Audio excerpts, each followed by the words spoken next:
దేవునికి స్తోత్రం.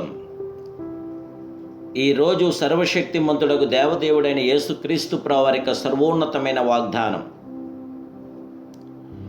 నీవు దీర్ఘాయుష్యమంతుడగినట్లు నీ తండ్రిని నీ తల్లిని సన్మానించుము. నిర్గమాకాండం 20:12.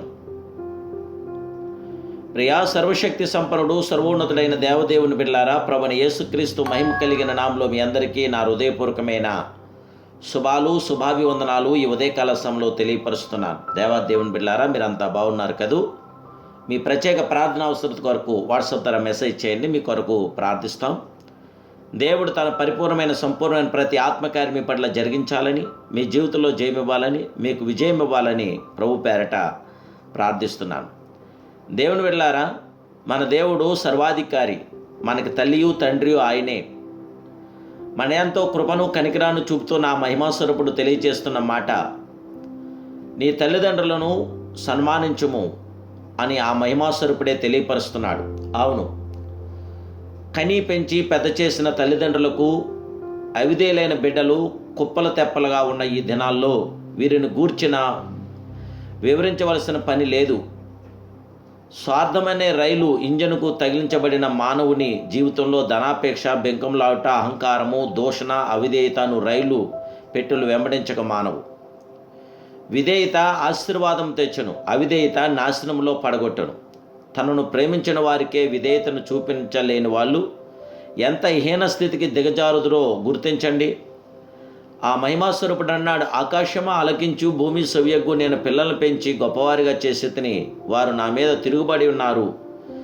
ఎద్దు తన కామాందు నెరుగును, గాడిద సొంతవాని దొడ్డిని తెలుసుకొనెను. ఇశ్రాయేలుకు తెలివి లేదు, నా జనులు యోచింపరు అని యెషయాగ్రంథం 1:2-3 తెలియపరుస్తుంది. దేవదేవుని బిడ్డలారా, దేవుడి ఈ రీతిలో వాపోతున్నాడు. ఆయన మన పరమ తండ్రికి మనము అవిధేయులమగునప్పుడు మన బిడ్డలు మనకు అవిధేయులవుటలో ఆశ్చర్యం ఏముంది? దేవుని బిడ్డలారా, నేడే మన పరమ తండ్రి ప్రేమను గుర్తించి ఆయన కట్టడలకు విధేయులుగా మగుదుము. నీవు దీర్ఘాయుష్యమంతుడైనట్లు నీ తండ్రిని నీ తల్లిని సన్మానించమని ఆ మహిమాస్వరూపుడు తెలియపరుస్తున్నాడు. మొదటగా మన తల్లిదండ్రులు ఆయనే. ఆజ్ఞ ప్రకారం మన తల్లిదండ్రులు ప్రేమించదాం.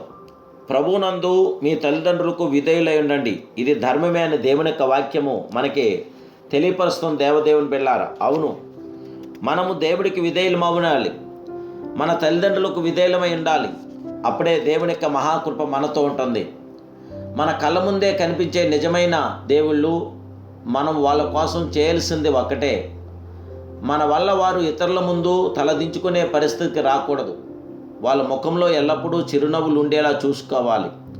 వాళ్ళు ఉన్నప్పుడే ప్రేమతో చూసుకోండి, గౌరవించండి. వాళ్ళు లేనప్పుడు ఏడ్చినా ప్రచాతాపడినా ఎలాంటి ప్రయోజనం ఉండదు కదా. దేవుని బిడ్డలారా, దేవుడు మనకి నేర్పిన సత్యం ఇదే. మన దేవుడే మొదటగా తల్లి తండ్రి. నువ్వు దేవుని ప్రేమిస్తున్నప్పుడు నీ తల్లిదండ్రులు కూడా ప్రేమించగలదు. నువ్వు గౌరవిస్తున్నప్పుడు నీ తల్లిదండ్రులను గౌరవించగలదు. నువ్వు దేవుడికి లోబడినప్పుడు నీ తల్లిదండ్రులు కూడా విధేయత కలిగి జీవించగలదు. దేవుని బిడ్డ, ఇప్పుడే నీ దేవుడైన యెహోవా నామానికి మహిమార్థంగా నీ జీవితంలో ఆయన నామానికి ఘనతగా నువ్వు జీవించాలన్నదే దేవుడి యొక్క ప్రధాన ఉద్దేశం. ఈనాటి కాలంలో మనం చూస్తుంటే దేవుని బిడ్డలారా, కన్న తల్లిని వృద్ధాశ్రయంలో వదిలేసి అలాగే గుడిలో అమ్మవారికి పట్టుచీరలు సమర్పించడం భక్తి కాదు, అది పచ్చి అహంకారం అని నేను ప్రభు పేర తెలియపరుస్తున్నాను. ఇంట్లో ఉన్న అమ్మకు గ్లాసు మంచినీళ్ళు ఇవ్వని చేతులు రాతి విగ్రహానికి లీటర్ల కొద్దీ పాలు పోయటం ఒక వింతైన వైపరీత్యమే. నీ ఎదుగుదల కోసం వాళ్ళు జీవితాన్నే త్యాగం చేసిన వాళ్ళని భారంగా భావించి రోడ్డును పడేయటం కంటే పెద్ద పాపం మరొకటి లేదు. దేవుని బిడ్డ, ఫోటోలకు దండాలు వేసి పూజించడం కాదు, ప్రాణంలో ఉన్నప్పుడు వాళ్ళ కళ్ళల్లో సంతోషాన్ని చూడటమే నిజమైన సంస్కారం. విదేశాల్లో సంపాదన కోసం కన్నవారిని అనాథులుగా చేయటం విజయమా, లేక గూడులేని పక్షులుగా మార్చడం నీ వైఫల్యమా? ఒక్కసారి ఆలోచించు దేవుని బిడ్డ. గుడిలో దేవుడు ఆశీర్దిస్తాడో లేదో తెలియదు, కానీ కన్నవారి కన్నీళ్ళు మాత్రం నీ నాశనానికి నాంది పలుకుతుందని ప్రభు పేర తెలియపరుస్తున్నాను. గుర్తుంచుకోండి, రేపు నీ పిల్లలు కూడా నిన్ను చూస్తూనే పెరుగుతూ ఉన్నారు. నువ్వు చేసేది వాళ్ళకి ఒక పాఠం మాత్రమే. ఈరోజు నీ దేవుడైన యేసుక్రీస్తు ప్రభువారు నేర్పి నీ తల్లిదండ్రులు సన్మానించమని ఆయన చెప్పాడు. నీ తండ్రిని నీ తల్లిని వృద్ధాప్యం వారిని గౌరవించు, వారిని ప్రేమించు, ప్రేమగా మాట్లాడు, వారికి ఆయుధారోగ్యాల కొరకు ఆశించు, వారి కొరకు ప్రార్థించు. వారి దీవులు నీకు ఎల్లప్పుడూ ఉంటాయి. ప్రభు కృప నీ మీద నిలిచి ఉంటుంది. ప్రభు నీకు తోడేయండు గాక. ప్రార్థన. మహాపరిశుద్ధుడు, మహోన్నతుడు, సర్వోన్నతుడు అయిన మా ప్రియ బంగారు తండ్రి, మహిమ కలిగిన రాజా, మహిమ కలిగిన దేవ, సర్వాధికారి, నీకు వందనాలు, స్తోత్రాలు. ఈ ఉదయకాల సమయంలో మీరు ఇచ్చిన ఈ శుభాగ్దాన్ని బట్టి నీకు స్తోత్రాలు. నైనా మేము దీర్ఘాయుష్యమవుతున్నట్లు మా తల్లిదండ్రులు సన్మానించమని చెప్పారు. మొదటిగా మీ నామానికే మహిమ, మీ నామానికే ఘనత. మా జీవితంలో మేము నాయన ఎలా నడుచుకోవాలో మాకు నేర్పండి. మీ బిడ్డలను మమ్మల్ని అందరినీ బలపరచండి, స్థిరపరచండి, విజయాన్ని దయచేసి అందరి పక్షాన అద్భుతమైన కార్యాలు, క్రియలు, మేలు, ఉపకారం, సకారం దయచేయమని నా ప్రభును రక్షకుడు పరిశుద్ధుడైన యేసుక్రీస్తు మహిమ కలిగిన నామములో ప్రార్థిస్తున్నాను పరమ తండ్రి. ఆమేన్, ఆమేన్, ఆమేన్. May God bless you.